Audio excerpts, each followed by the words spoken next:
Et pour que ce débat puisse être utile, il eût fallu au préalable que nous soyons capables de répondre à 5 questions.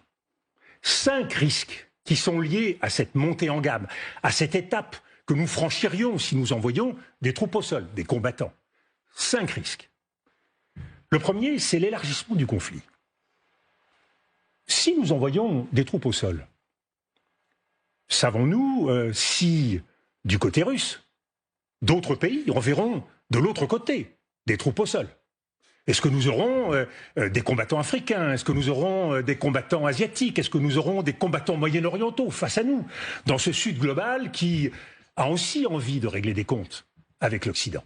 Première question, premier risque. A priori, ça semble pas un scénario privilégié. Mais si les Occidentaux, si les Européens, si les Français envoient des troupes là-bas, vous pensez que la solidarité ne jouera pas du côté russe?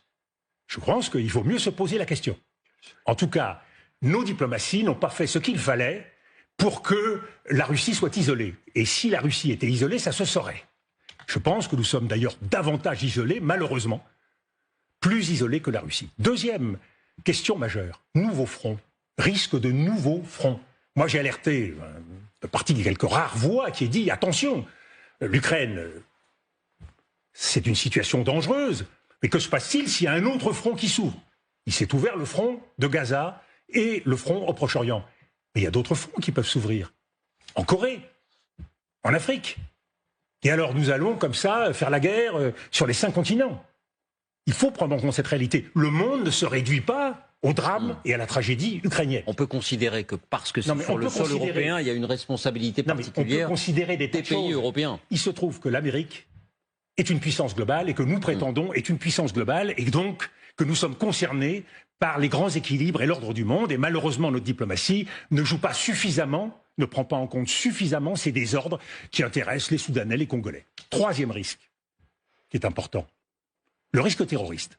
Le risque du terrorisme, je ne pense pas à un terrorisme qui viendrait de nos adversaires en Ukraine. Je pense à un terrorisme opportuniste. Quand il y a des situations de désordre de ce type, le terrorisme frappe. Et je vous le rappelle, nous avons prévu, nous, ici en France, non pas une année de guerre, mais une année de fête. Nous allons commémorer dans quelques mois les 80 ans du débarquement et les délégations vont venir du monde entier. Nous allons passer plusieurs mois à fêter les Jeux Olympiques. Si on doit se mobiliser, mobilisons-nous, mais il aurait peut-être fallu le faire un peu plus. L'économie de guerre, je ne la vois pas. La préparation des esprits en matière de défense civile et de guerre hybride, je ne vois rien. On ne sort pas de son chapeau comme un lapin l'idée d'aller faire la guerre en Ukraine sans s'être préparé un temps soit peu. Alors peut-être qu'il y a en parallèle une préparation particulière pour la sécurité des JO. Vous le sauriez. Vous le sauriez, vous, parce que les médias seraient mobilisés, vous auriez des gens qui ici viendraient vous dire, écoutez, voilà, c'est extrêmement dangereux, donc il y a des choses qu'il ne faut pas dire à la télévision pour pas inquiéter les Français, d'autres choses qu'il faut dire. Vous le sauriez. Quatrième risque. Nous sommes à la veille d'une élection américaine qui va déterminer le nouvel ordre mondial. Il y a fort à parier que nous soyons partis pour un nouveau temps d'isolationnisme et de protectionnisme comme le monde n'en a jamais connu, voire de cassure de ce nouvel ordre mondial entre Trump et une Chine qui vient de fêter la réunion de son Parlement et qui se recroqueville, se resserre, se sécurise encore davantage. C'est un contexte général, mondial, qu'il faut prendre en compte. Et puis un dernier élément qui est peut-être l'un des plus importants, qui est le risque nucléaire. Je connais les bons experts, les grands experts qui s'expriment sur ces sujets, et je les respecte infiniment. Bruno Tertrais a fait un livre tout à fait remarquable sur ce sujet. Mais envoyer les troupes au sol, des combattants, nous place dans une situation en termes de dissuasion que nous n'avons jamais connue. 40 ans de guerre froide, jamais les forces du pacte de Varsovie et les forces de l'OTAN ne se sont affrontées. Et c'est pas par hasard.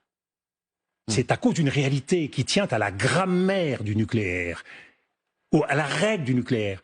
La règle de la dissuasion, c'est d'être assise sur le principe de destruction mutuelle assurée. C'est-à-dire que si l'un emploie la bombe, l'autre répond, et qu'à la fin, on est tous morts. Alors ce ne serait pas des troupes au sol en Russie?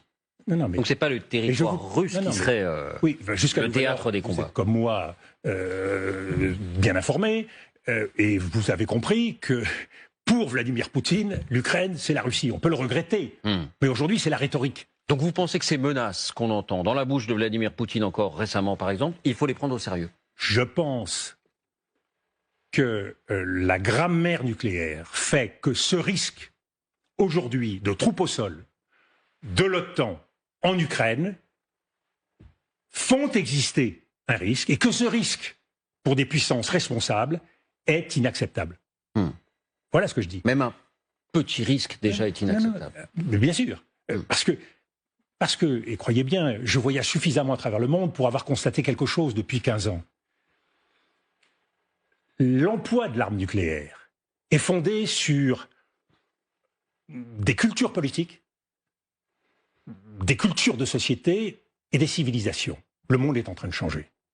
Et ce qui paraissait impensable il y a 10 ans ou 15 ans apparaît aujourd'hui différemment. La rhétorique de l'ennemi, la haine de l'autre s'est développée à un point où effectivement nous vivons dans une communauté internationale qui peut avoir envie, pour une part, de régler son compte à l'autre. Ce sont des paroles graves qu'on entend.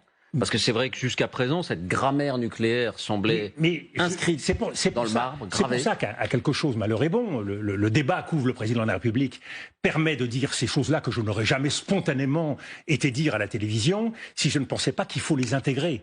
C'est qu'aujourd'hui, et je ne pense pas qu'aux Russes, nous n'oublions pas la prolifération nucléaire, et des pays comme le Pakistan et bien d'autres pays qui aujourd'hui ont l'arme nucléaire. Et c'est en ça que le principe de responsabilité est essentiel. Et il y a une règle qu'il faut tirer de tout ça. C'est que la logique de la force, quand elle n'est pas maîtrisée, conduit à une escalade qui peut être mortelle. Et c'est ce qui fait de la situation en Ukraine un véritable danger. Et c'est ce qui fait aussi, parce que ce principe de la logique non maîtrisée, je l'appliquerai volontiers à la situation à Gaza, c'est ce qui fait que la politique israélienne aujourd'hui pratiquée à Gaza constitue un véritable danger, parce qu'il n'y a pas de maîtrise de l'emploi de la force. Oui. Et quand vous regardez, permettez-moi de dire un mot de la situation à Gaza, on va y venir dans un instant. Parce que tous les dossiers sont liés, toutes les crises sont liées.